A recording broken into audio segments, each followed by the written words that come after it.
Hi viewers, welcome to our channel. ప్రస్తుతం మనతో ఉన్నారు ఆర్థిక, రాజకీయ, సామాజిక విశ్లేషకులు సిఎ నాగార్జున రెడ్డి గారు. నమస్తే గురుగారు. నమస్తే. చాలా రోజులు అయింది. హైదరాబాద్లో సన్నగా జల్లు కొడుతుంది, వాతావరణం బాగానే ఉంది. సార్, క్రిస్మస్ ఎలా జరుపుకున్నావు? చాలా బాగా చక్కగా జరుపుకున్నావా? ఎస్ గురుజీ. కుటుంబ సభ్యులతో అందరితో కలిసి. అవును. మా ఫ్యామిలీలో కూడాను డాక్టర్ ఖాళీ అని రాజమండ్రిలో మెడిసిన్ చేసిందనమాట. ఓకే. ఏదో కోచింగ్ కోసం అని చెప్పి హైదరాబాద్ వచ్చింది. సరే, వాళ్ళ మదరు ఫాదర్ ఏదో మతం ముచ్చుకున్నారు. వాళ్ళు కూడా నేను ఇంట్లో ఏదో చిన్న ఇది చేశారు, కానీ బాగానే చేశారు. ఓకే. డాక్టర్ ఖాళీ వాళ్ళు కూడా చేసుకున్నారు కోర్స్. నేను హిందువుని అయినప్పటికీ కూడాను నేను వేళాంగణికి వెళ్ళాను, మెదక్ చర్చి చూశాను, వీలైతే కనుక జెరూసలేం కూడా వెళ్తాను. గురుజీ, ఒక మతానికి సంబంధించిన వ్యక్తి అయినంత మాత్రాన వేరే మతాన్ని ద్వేషించాలి అని ఎక్కడ లేదు. సర్వమత సామరస్యం అనేటువంటి నార్మల్గా రాజకీయ నాయకులు వాళ్ళు ప్రచారం కోసం వాడుకుంటారు, కానీ the only thing the ultimate object of religion is to reach the God. అది ఒక్కొక్కరిది ఒక్కొక్క మార్గం, అంతకంటే ఏం లేదు, అంతకంటే మించిందని. అసలు హిందూయిజం అంటే ఏంటి నీకేమన్నా తెలుసా? ఏదో సనాతన ధర్మం అని మన పవన్ కళ్యాణ్ గారు పైనుంచి కిందకి కడగాల్సిన మెట్టాన్ని కింద నుంచి పైకి కడగడము, లుంగి ఎగ్గట్టేసుకోవడము, ఏదో రకరకాలుగా చెప్తుంటాడు. తీసేయి మధ్యలో మళ్ళీ ఆయన పేరు ఎందుకు, శుభమా అని చెప్పి ఏదో ప్రోగ్రామ్ మొదలుపెట్టి. హిందూయిజం అనేటువంటిది యాక్చువల్గా it is not a religion Amar Guruji. Hinduism is a philosophy. Hinduism teaches, preaches and tells to the mankind at large how to live and let others live. అంతకు మించి హిందూయిజం అనే దాంట్లో ఇంక వేరేదంటూ ఏది లేదు. అది వేదాలను, పురాణాలను, ఇంకోటను ఏదైనా చెప్పు. How to live and let others live, అంతే. మానవుడు అనేటువంటి వాడు ఈ భూమి మీద పుట్టిన తర్వాత వాడు ఎలా బతకాలి, పక్కవాడని ఎలా బతికించాలి, ఈ సమాజంలో ఈ భూమండలంలో ఉండేటువంటి 84 లక్షల జీవరాశులను తనతో పాటు కలుపుకొని ఎలా పోవాలి, అంతే. It is as simple as that. ఏ రిలీజియన్ అయినా అల్టిమేట్గా చెప్పేది ఏంటంటే పీస్, పీస్, పీస్, అంతే కదా. సరే, ప్రపంచ యుద్ధాలు అవి జరుగుతున్నాయి, that is a different thing, right. నేను మళ్ళీ టాపిక్ డైవర్ట్ అయిపోతుంది. చెప్పు, నువ్వు దేనికి పిలిచావు, ఏం కావాలి నీకు? ఎస్ గురుజీ, అంటే అన్ని మతాల ప్రజలు, అన్ని వర్గాల ప్రజలు రాష్ట్రంలో సుభిక్షంగా ఉండాలి అంటే రాష్ట్రానికి ఒక రాజధానిలో ఫంక్షనింగ్ అన్నీ జరుగుతూ ఉంటాయి. మన ఆంధ్రప్రదేశ్ రాష్ట్రానికి సంబంధించి చూసుకుంటే, రాష్ట్రం విడిపోయిన తర్వాత క్యాపిటల్ లేకుండానే రాష్ట్రం ఏర్పడింది. ఒక క్యాపిటల్ నిర్మించుకోవాలని చెప్పి దానికి ఒక ప్రాంతాన్ని, కొన్ని ఏరియాల్ని కలిపి దానికి ఒక బౌండరీ గీసి దీనికి క్యాపిటల్ అని పేరు పెట్టి దానికి అమరావతి అని పేరు పెట్టడం కూడా జరిగింది. ఇప్పుడు అమరావతి నిర్మాణం గతంలో చంద్రబాబు నాయుడు గారు కొంత నిర్మించారు, ఆగిపోయింది. మరలా ఇప్పుడు దాన్ని నిర్మిస్తామంటున్నారు. కానీ దాని మీద ఎక్స్పెక్టేషన్స్ బాగా పెరిగిపోయినాయి. గతంలో పిలిచినటువంటి టెండర్లు కావచ్చు, అప్పుడు ఉన్నటువంటి ఎస్టిమేషన్ కావచ్చు, ఇప్పుడు ఇంకా బాగా పెరిగిపోయింది అనేటువంటి కామెంట్లు ఈ మధ్యకాలంలో క్యాబినెట్ మినిస్టర్ చేస్తున్నటువంటి కామెంట్లు. కానీ రాష్ట్రంలో క్యాపిటల్ కోసం ఏవైతే అప్పులు చేస్తున్నారో ఆ అప్పులకి రాష్ట్ర ప్రజలకి ఈ అప్పుల యొక్క భారం ప్రజల మీద ఉండదు అంటున్నారు. దీన్ని అసలు ఎలా చూడాలి? ఎవరన్నారు ఆ మాట? నారాయణ గారు చెప్తున్నారు కదా, పురపాలక శాఖ మంత్రి పొంగూరు నారాయణ గారు. పోనీలే బా, ప్రజల మీద పడకపోతే మంచిదే కదా అమర్. నారాయణ విద్యా సంస్థలు పెట్టి గవర్నమెంట్ స్కూల్స్లో చదువుకునే పిల్లలకి ఎయిడ్స్ ఉంటాయి, మీరు చేర్పించబాకండి అని చెప్పి జనాలకి ఎండాకాలంలో చెప్పించి లక్షలు ఫీజు వసూలు చేసి బలవంత పెట్టి 6వ క్లాస్ నుంచి ఐఐటి అని చెప్పి పేరెంట్స్ని చావగొట్టి చెవులు మూసి, పిల్లల్ని చావగొట్టి చెవులు మూసి డబ్బులు బాగా సంపాదించాడు కదా. ఆయన కడతాడేమో, కట్టినా మంచిదేగా. కడతాడేమో, నారాయణ గారు కడతాడేమోలయ్యా, ఇది నాకు బాధ. సరే, నారాయణ గారే కామెంట్ చేశారు కాబట్టి నారాయణ గారు కడతారేమో అనుకుందాం. 5 సంవత్సరాల టర్మ్ తర్వాత ఒకవేళ గవర్నమెంట్ మారుతుంది. గతంలో జరిగింది కూడా అదే కదా. ఫస్ట్ రాష్ట్రం విడిపోయిన తర్వాత టీడీపీ గవర్నమెంట్ వచ్చింది, తర్వాత వైసీపీ గవర్నమెంట్ వచ్చింది, ఇప్పుడు మరలా టీడీపీ కూటమి ఫామ్ అయింది. రేపొద్దున అలాగే మరలా ప్రభుత్వం చేతులు మారితే అందులో నారాయణ గారు లేకపోతే అప్పుడు దాకా ఉండాలి కదా. 5 సంవత్సరాలు అయిపోద్ది. ఏంటి కట్టడమా, తీర్చడం? నారాయణ గారు చంద్రబాబు నాయుడు గారు తలుచుకున్నారంటే ఏంది, 5 సంవత్సరాలు అయిపోద్ది. అదే సార్, అయిపోతుంది. అయిపోతుంది. ఓ 25 లక్షల మంది ప్రజలు అక్కడ ఉంటారు. మరి వాళ్ళకంతా రాజధాని నిర్మాణం అవుద్ది అంటారా? 25 లక్షల మంది ప్రజలు కూడా ఉంటారంటుంటే. సరే ఓకే, నిర్మాణం అయిపోద్ది, ప్రజలు ఉంటారు కరెక్టే, కానీ అప్పుల పరిస్థితి ఏంది? నారాయణ గారు కడతారు కదా. ఓ ప్రజల మీద అదేనా ఆయన మాటల యొక్క సారాంశం? అదేనా? మరి ఆయన చెప్పాడని కదా నువ్వు అంటున్నావు, నేనైతే ఏం లేదు. ప్రజల మీద భారము పడదు అన్నాడు ఆయన. మరి ప్రపంచ బ్యాంక్ దగ్గర నుంచి తీసుకునే 15,000 కోట్ల అప్పు, అంతకుముందు ఎద్దు కొమ్ములు పట్టుకొని ఊపిరండి 2,000 కోట్లు, అట్టుకోవాలి ఇవ్వబోయేటువంటి 11,000 చిల్లర కోట్లు, ఎట్సెట్రా ఎట్సెట్రా ఎవరు కట్టాలి? నారాయణ గారే కడతారు. ప్రజల మీద భారము పడదు అనేసి అంటే ఎవరో ఒకరు కట్టాలిగా. చంద్రబాబు నాయుడు నేను కడతానని ఏం చెప్పలేదుగా, పవన్ కళ్యాణ్ ఏం చెప్పలేదుగా, చిన్నబాబు ఏం చెప్పలేదు, రెడ్డి పుస్తకంలో రాసుకోలేదుగా, చెప్పింది నారాయణ గారే కదా. నారాయణ గారే కడతారేమో. పడదు అన్నారు కానీ కడతానలేదు కదా. మరి నేను కూడా పడదు అనేసి అంటే అర్థం ఏంటి? ఆయన స్టేట్మెంట్ ఇచ్చాడంటే ఆయన కడతాడని అర్థం. 5 సంవత్సరాలు అయిపోతుంది, ఎవరి మీద భారం పడదు, వాటర్ ఛార్జీలు ఉండవు, చెత్త పన్ను ఉండదు, రోడ్డు మీద టోల్ ట్యాక్స్లు ఉండవు, డ్రైనేజ్ ట్యాక్స్ ఉండదు, కరెంటు బిల్లులు కూడా కట్టే పని లేదు, అంతా జీరోనే. ఎంత ఖర్చు అయితే అంత నారాయణ గారు పెట్టుకుంటారు. నీకు నాకు ఎందుకు బాధ? రాష్ట్ర అమరావతి క్యాపిటల్ కి సంబంధించి డిపిఆర్ ఏదైతే ఉందో ఆ డిపిఆర్ లోనే గతంలో వీళ్ళు ప్రిపేర్ చేసినట్టు వీళ్ళు ఇచ్చినటువంటి సారాంశం, ఇక్కడ డ్రైనేజ్ కావచ్చు, కరెంటు వ్యవస్థ కావచ్చు, రోడ్ల వ్యవస్థ కావచ్చు, ఇదంతా ఒక ప్రైవేట్ సంస్థకు అప్పు చెప్తారు. గవర్నమెంట్ వీళ్ళ దగ్గర నుంచి ఛార్జ్ చేయదు, కానీ ఈ ప్రైవేట్ సంస్థల దగ్గర నుంచి ఎవరైతే నీళ్లు వాడుకుంటున్నారు, లేకపోతే డ్రైనేజ్ పైపులు వాడుకుంటున్నారు, లేదంటే రోడ్లు వాడుకుంటున్నారు, వాళ్ళు వసూలు చేస్తారని మాత్రం చాలా క్లారిటీగా రాశారు కదా. రెండింటి కాంట్రవర్షియల్ అయిపోవాలి. అక్కడ మనం నీళ్లు కట్టుకుంటే వాటర్ బిల్లు కట్టాల్సిందే, ఎలక్ట్రిసిటీ బిల్లు కట్టాల్సిందే, రోడ్ల మీద తిరిగితే టోల్ గేట్లు కట్టాల్సిందే. జనరల్గా గవర్నమెంట్ ఇస్తుంది, గవర్నమెంట్ కడతాం. పార్కులో కూర్చొని నువ్వు ఐస్ క్రీమ్ తిన్నా డబ్బులు కట్టాల్సింది. మరి కాంట్రవర్షియల్ అయిపోవాలా స్టేట్మెంట్ అది? కానీ ఇట్లాంటివన్నీ పట్టించుకోవాకబ్బా, ఏదో చెప్తుంటారు తీసే. ఇప్పుడు తెలుగులో మనకి సామెత చెప్తారు, గుర్తున్నారు, మూర్ఖుడు అనేటువంటి వాడు రాజు కంటే బలవంతుడు. ఏమైనా మాట్లాడేస్తారు. ఓకే, దాన్ని నువ్వేం చేస్తావు? దానికి చేయలేవు. ఇప్పటికీ ఈ అమరావతి మీద ఫస్ట్ టైం అనౌన్స్మెంట్ వచ్చిన దగ్గర నుంచి చూస్తానే ఉన్నాను నేను కూడా. కనీసం 7-8 వీడియోలు చేశాం. 1వ తారీఖు జనవరి 2015 దగ్గర నుంచి సిఆర్డిఏ వాళ్ళు ఆధ్వర్యంలో 3 సంవత్సరాల్లో పూర్తి చేసేస్తాము అని చెప్పారు. అంటే 15, 16, 17 3 సంవత్సరాల్లో అయిపోయి ఉండాలి. కాలేదు కదా. 53,000 ఎకరాలు, 29 గ్రామాలు. అట్నుంచిటికి నేను కూడా చూశాను. అవునా? ఇండియన్ నేవీ వాళ్ళకి కూడాను ఎకరం 4 కోట్ల రూపాయలకు అమ్మారు. కానీ బిట్టు లాంటి వాళ్ళకి ఎకరం 20 లక్షలకు ఇచ్చారు. ఏపీ హైకోర్టులో దాని గురించి వాదోపవాదనలు జరిగినాయి.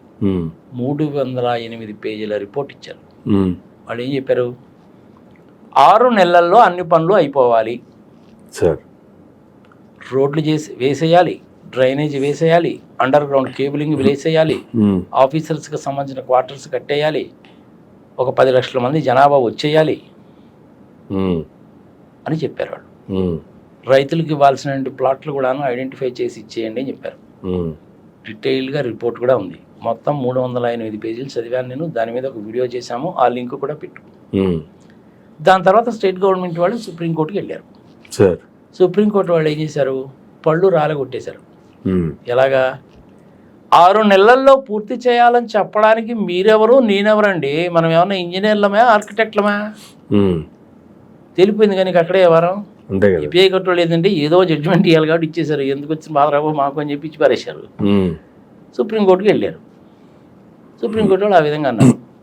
మొదట్లోనేమో 160 మంది రైతులకు నోటీసులు ఇచ్చారు. తర్వాత ఇంకొక 80 మంది రైతులకు నోటీసులు ఇచ్చారు. 240 మంది రైతులకు నోటీసులు ఇచ్చారు. ఒక్కొక్కసారి సుప్రీంకోర్టు వాళ్ళు 4గురిని కనుక పిలిచారు అనుకున్నప్పటికీ ఈ 240 మంది కూడాను ఒక 3, 4 కంపార్ట్మెంట్స్లో ఢిల్లీ దాకా పోవాలి. ఎవరిని పిలుస్తారో తెలియదు. సుబ్బారావు సుబ్బారావు సుబ్బారావు అని పిలిస్తే వెళ్ళాలి. నమస్కారం అండి, మీరు సుబ్బారావేనా? అవునండి. మీకు ఎన్ని ఎకరాల పొలం ఉంది? 2 ఎకరాల పొలం ఉందండి. అది మీ సొంతదేనా? అది నా సొంతది కాదండి, ఏదో నాకు భుక్తి కోసం అని చెప్పి గవర్నమెంట్ వాళ్ళు ఇచ్చారండి. అది అసైన్మెంట్ ల్యాండా? అవునండి. మీరు మరి ఆ ల్యాండ్ ఇచ్చేశారా? ఇచ్చేసానండి. మీ అసైన్మెంట్ ల్యాండ్ కదా, మీరు ఎట్టిస్తారు దాన్ని? ఇవ్వకూడదు కదా, మీ భుక్తి కోసం కదా అది గవర్నమెంట్ ఇచ్చింది. ఏమోనండి, ఏదో కాగితాల మీద సొంతకం పెట్టించుకున్నారండి, ఇచ్చేశారండి. అలాగా తర్వాత సుబ్బారావు సుబ్బారావు సుబ్బారావు అని పిలుస్తారు. సుబ్బారావు గారు వస్తారు. ఏమండి సుబ్బారావు గారు, మీ పేరు సుబ్బారావేనా? అవునండి సుబ్బారావే. మీకు ఎన్ని ఎకరాల పొలం ఉంది? 3 ఎకరాల పొలం ఉందండి. మీకు జీవనోపాధి అదేనా? అదేనండి. మీరు మనస్ఫూర్తిగానే ఇచ్చారా? మిమ్మల్ని ఏమైనా బలవంతం లాంటిది పెట్టడం లాంటిది ఏమైనా చేశారా? మొట్టమొదటిలో అయితే నేను ఇష్టపడలేదు కానండి, తర్వాత చుట్టుపక్కల వాళ్ళు చెప్పారండి, అది అది అదండి అట్ట వస్తుంది ఇట్ట వస్తుంది, నీ 3 ఎకరాలు కనుక ఇచ్చినట్టయితే నీకు అందులో 1 ఎకరం తిరిగి వస్తుంది, ఆ ఎకరం అనేటువంటిది నీకు 10 కోట్లకి 20 కోట్లకు అమ్ముకోవచ్చు, అలా ఉంటుంది ఇలా ఉంటుంది బ్రహ్మాండంగా ఉంటుందని చెప్పారండి, అందుకని ఇచ్చానండి అంటే. మరి నీకు ఇప్పుడు అది ఇచ్చారా? మరి ఏమోనండి ఏదో ఇచ్చామన్నారు కదండి, ఎక్కడుందో నాకైతే తెలియలేదండి, తిరిగి తిరిగి తిరిగి నాకు చెప్పులు ఎరిగిపోయినాయండి, ఎక్కడ ఇచ్చారో కూడా తెలియదండి నాకు ప్లాట్. ఇట్టుంటాయన్నమాట వాదోపాదనలు. ఓకే, అంటే వాళ్ళు ఎంతమంది ఉన్నారు? 240 మంది ఉన్నారు. వీళ్ళందరినీ విచారించి వాంగ్మూలాన్ని అంతా రికార్డు చేసి ఫైనల్గా సుప్రీంకోర్టు వాదోపవాదం లేని ఆ జడ్జిమెంట్ వచ్చేది ఎప్పుడు, ఈ పనులన్నీ జరిగేది ఎప్పుడా? మర్చిపో. అంటే ఆ జడ్జిమెంట్ ఫైనల్ అయ్యేదాకా ఇక్కడ పనులు చేయడానికి లేదా? చేస్తారు. ఏం చేస్తారంటే ఈ పనులు చేస్తూ ఉంటారు, ఇప్పటికే చాలా వరకు పనులు అయిపోయినాయండి మళ్ళీ చెప్తుంటారు అనమాట. ఇప్పుడు సింగపూర్ వాళ్ళు ఉన్నారు, 1680 acres ఇచ్చారు. ఇచ్చింది ఎవరికి? ఈశ్వరన్కి. సింగపూర్ వాళ్ళు వచ్చేస్తారు, బ్రహ్మాండంగా డెవలప్ చేస్తారు అనేసి వాళ్ళకి 1680 ఎకరాలు ఇచ్చారు. అదంతా కూడా ఈశ్వరన్ ఆధ్వర్యంలో జరిగింది. ఆ ఈశ్వరన్ ఏంటో సింగపూర్లో నెంబర్ 2 ఒకప్పుడు. సరే, ఇప్పుడు ఆయన మళ్ళీ అరెస్ట్ చేశారు, కరప్షన్ కేసుల కింద ఆయన అరెస్ట్ చేశారు, జైల్లో పెట్టారు, బెయిల్ మీద ఉన్నాడు. వచ్చే సంవత్సరం 2025లో అక్కడ ఎన్నికలు జరుగుతున్నాయి. ఎన్నికల్లో ఆయనకి ఎంపీ సీటు కూడా ఇవ్వరు. అది ఆయన వ్యవహారం. 4080 ఎకరాల్లో కుంభకోణం జరిగిందని బుగ్గన రాజేంద్రనాథ్ రెడ్డి గారు అసెంబ్లీలో సర్వే నెంబర్ల సాక్షిగా చెప్పాడు. అవును. మళ్ళీ inner ring road, outer ring road సంఘ సమాచారం తీసేయి. ఇప్పుడు ప్రజలకు కూడా మళ్ళీ ఒకసారి తెలియాలి కాబట్టి చెప్తాను. నువ్వు కానీ నేను కానీ పవన్ కళ్యాణ్ కానీ చంద్రబాబు నాయుడు కానీ రెడ్ పుస్తకం సంకలో పెట్టుకు తిరిగే చిన్నబాబు కానీ మేధావులు మనం కాదుగా. శివరామకృష్ణను రిపోర్ట్ ఇచ్చాడుగా, అంతకంటే మేధావులం కాదుగా. మేధా పాతక కంటే మనం తెలియగలవడం కాదుగా. ప్రజల కోసం పోరాడే వ్యక్తి కదా ఆమె. రాజేందర్ సింగ్ ఎన్విరాన్మెంటల్లో స్పెషలిస్టు, ఆయన కంటే మేధావులం కాదుగా. శివరామకృష్ణన్ కమిటీలో ఉన్న 5 మెంబర్స్ ఎవరూ కూడాను తక్కువ తిన్నోళ్ళేం కాదుగా. మరి వాళ్ళు చెప్పలేదు ఎందుకో. శివరామకృష్ణ కమిటీని కేంద్ర ప్రభుత్వము చిదంబరం గారి ఆధ్వర్యంలో అపాయింట్ చేసింది. వాళ్ళకి ఇచ్చిన మెయిన్ టాస్క్ ఏంటి? ప్రజలకు కూడా తెలియాలి కాబట్టి చెప్తున్నా. ఆంధ్రప్రదేశ్ హైదరాబాద్ని కోల్పోయింది కాబట్టి, విభజన జరుగుతుంది కాబట్టి, ఆర్థికంగా దెబ్బతింటారు కాబట్టి, పన్నులు తక్కువగా వస్తాయి కాబట్టి, పెద్దగా పరిశ్రమలు అంటూ లేవు కాబట్టి అని రీజన్స్ ఉన్నాయి. ఓకే, దాన్ని ఎలా కాంపెన్సేట్ చేయాలి అనేటువంటి దృష్టితోటి శివరామకృష్ణ కమిటీని వేశారు. ఆయన హైదరాబాద్లో జూబ్లీ హాల్లో మీటింగ్ పెట్టినప్పుడు నేను కూడా వెళ్ళాను. ఓకే, నేను రిప్రజెంటేషన్ ఇచ్చాను ఆయనకి. అంటే 30వ తారీఖు మే నెల 2013 గుర్తుపెట్టుకోది.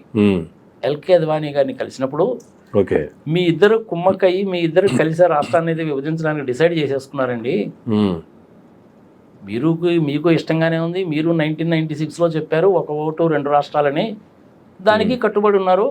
కాంగ్రెస్ వాళ్ళకు కూడాను ఎందుకులో ఈ గోళ చేసేద్దామని చెప్పి అనుకుంటున్నారు. మీ ఇద్దరు కలవంది అది రాష్ట్ర విభజన అనేటువంటిది జరగదు. ఓకే, ఏదో ఒక రోజు జరుగుతుందండి అద్వానీ గారు, నా ఉద్దేశం ఇదండి అని చెప్పి నేను డీటెయిల్గా లెటర్ ఇచ్చాను ఆయనకి. ఈ విధంగా చేస్తే బాగుంటుందండి అని. అందులో దొనకొండ లాంటి ప్రదేశంలో రాజధాని కనుక పెట్టుకున్నట్టయితే చాలా అడ్వాంటేజెస్గా ఉంటుందండి అద్వానీ గారు. అక్కడ ఇంచుమించుగా 1,00,000 ఎకరాలకి పైగా గవర్నమెంట్ ల్యాండ్ ఉంది.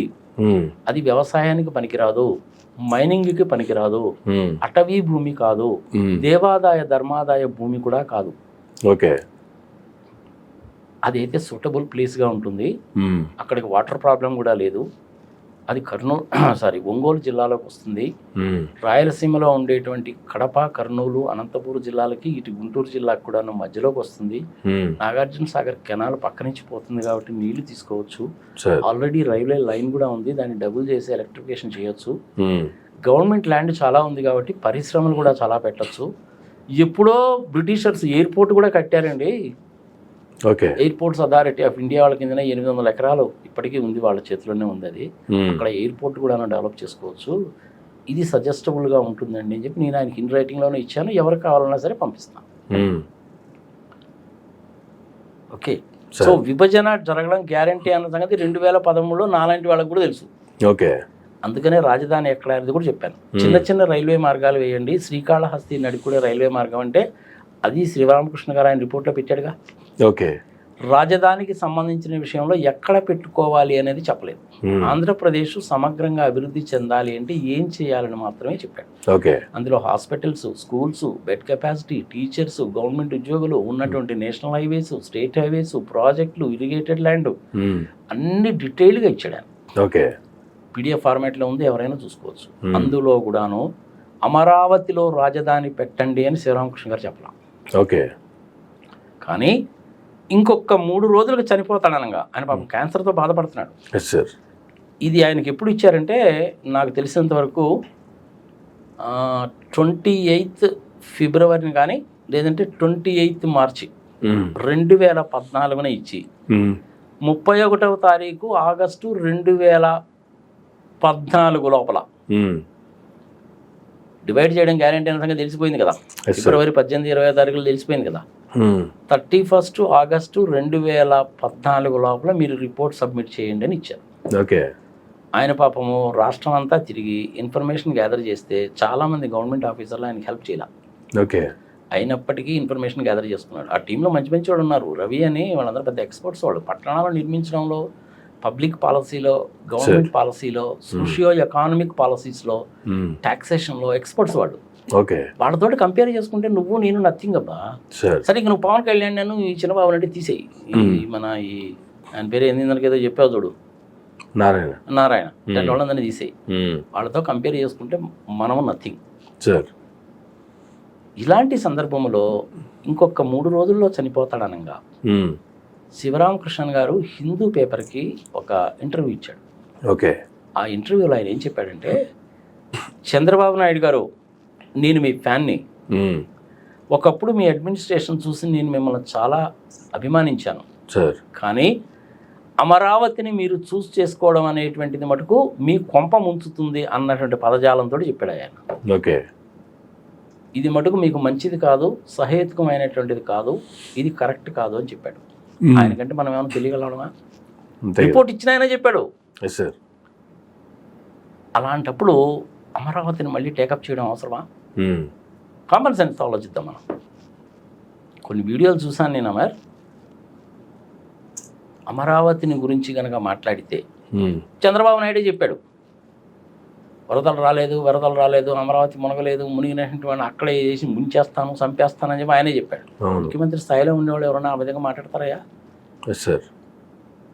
అవునా? మాట్లాడకూడదు కదా. మునిగిన సంగతి మనం కూడా చూసాం కదా. హైకోర్టు కూడా సెలవులు ఇచ్చారుగా.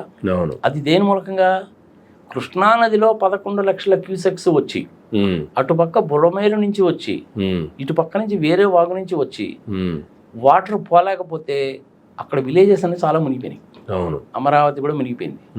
అలాంటప్పుడు మీరు అక్కడ చేస్తారా? చంద్రబాబు నాయుడు గారి ఇల్లు ఎక్కడుంది? నదీ గర్భంలో కట్టాం. మరి మునిగిపోదా? దానికి కూడాను బోట్లు పంపించారు, బ్యారేజ్ని పడగొట్టేద్దామని చెప్పి చూశారు, ఎంత విధ్వంసం చేయాలని చెప్పి చూశారు అన్నాడు. సరే, ఇలాంటి కథలన్నీ కూడా చాలా జరిగిపోయినాయి అబ్బా. సుప్రీంకోర్టులో ఏం జరుగుతుందో కూడా నేను చెప్పాను. ఇప్పుడు మళ్ళీ అమరావతి టాపిక్ వస్తే ప్రతి ఒక్కళ్ళు కూడాను మూర్ఖులు, పిచ్చివాళ్ళు, తిక్కల వాళ్ళు, దెయ్యాలు, బోతాలు, సైకోలు అని పేర్లు పెట్టి అమ్మ నా ఊదు తిడుతున్నారు. శివరామకృష్ణన్ కంటే నువ్వు నేను తెలియగలవడం కాదు. చంద్రబాబు నాయుడు గారికి ఏంటంటే అదొక మంకు పట్టుకున్నాడు ఆయన. అంతకంటే ఏమీ లేదు. అసలు 53,000 ఎకరాలు తీసుకోవాల్సిన అవసరమే లేదుగా దొనకొండ లాంటి ప్లేస్లో పెడితే. అంతే కదా. పోనీ ఆ భూమి ఎలాంటిది అనేసి అంటే ప్రపంచంలో ఉన్నటువంటి అత్యంత సారవంతమైన భూములలో ఒకటి అని ప్రపంచ బ్యాంకు వాళ్ళు చెప్పారు. నేను చెప్తున్నా. 100 అడుగులు తవ్వితే కానీ నువ్వు అక్కడ ఫౌండేషన్ వేయలేవు. అవును సార్. ప్రతి భూమికి కూడాను ల్యాండ్ లోడ్ బియరింగ్ కెపాసిటీ అని ఉంటుంది. మరి ప్రజలు తెలుసుకోవాలి. హైదరాబాద్ లాంటి ప్లేస్లో అయితే ఏంటంటే లోడ్ బియరింగ్ కెపాసిటీ ఎంత ఉంటుందంటే ఒక స్క్వేర్ మీటర్కి 30 టన్నుల వరకు లోడుని బరాయించగలదు. ఓకే. అమరావతిలో 3 టన్నులు కూడా బరాయించలేదు. ఐఐటి వాళ్ళని మళ్ళీ పిలిచారుగా, అవును, వాళ్ళు బోట్లు వేసుకొని తిరిగారుగా. అవును. అప్పటికి కూడా మనకు బుద్ధి జ్ఞానం లేకపోతే ఎట్టా? Yes sir.